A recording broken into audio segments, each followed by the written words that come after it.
I was 24 then, and my wife was 20. My mother-in-law is a pretty woman, short and not old yet.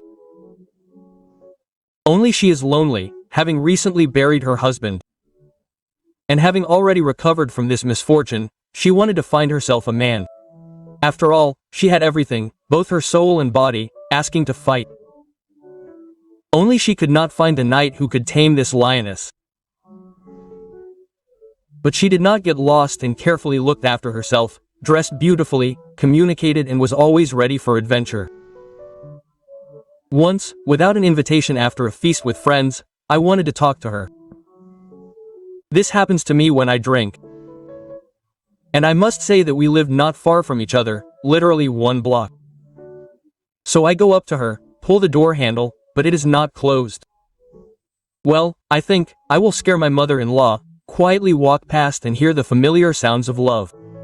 If I were sober, I would leave right away. But now I am interested. I look into the bedroom, and there's my mother-in-law and some guy puffing. My eyes are like 5 kopecks, but I don't leave, it's too exciting a sight.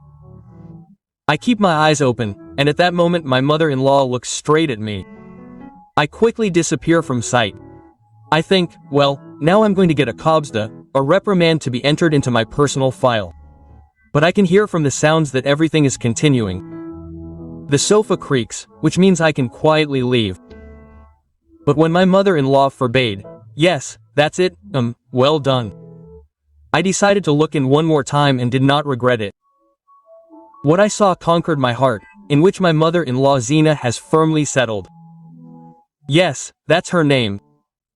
I went out into the entrance, closing the door behind me, and a month later we went to my mother-in-law's birthday party.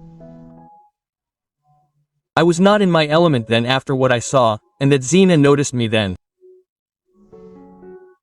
And I was unsure how I should behave with my mother-in-law now. But, to my surprise, everything went swimmingly. The 3 of us were sitting there, drinking. And when Zina and I went out onto the balcony for a smoke break, that's when this conversation began. My mother-in-law started it first. So, Zitik, did you like spying on me? Well, I wasn't spying, I just thought that something bad was being done to you. So I peeked, and this is how it turned out. Oh well, don't make excuses. I would have peeked myself, Zina said, smiling. I smiled back at her too. And you, Zitik, why did you come by so late then? I just wanted to talk, that's all. Well, yeah. I see. And at that moment Zina uttered that fateful phrase. You, Zitik, when you decide to talk again or something, she winks at me. Then call me, and we'll come to an agreement. Okay. Okay, I answered. And not understanding what just happened, I stood there in confusion. As I remember now, it was Tuesday, I was at work, but thoughts about my mother-in-law would not leave me alone. I finally made up my mind and called her. I said that I would come to her for lunch. She giggled into the phone and said, well, come over, I will make you dessert. I started the car and flew to her. Thoughts were constantly rushing around in my head. I ran along the landing, rang the doorbell. Zina in a beautiful negligee asked, will you have dessert first or later? I said, dessert. I burst into the apartment, closed the door and passionately kissed this shameless woman. I dragged her into the bedroom, and there we no longer held back our feelings.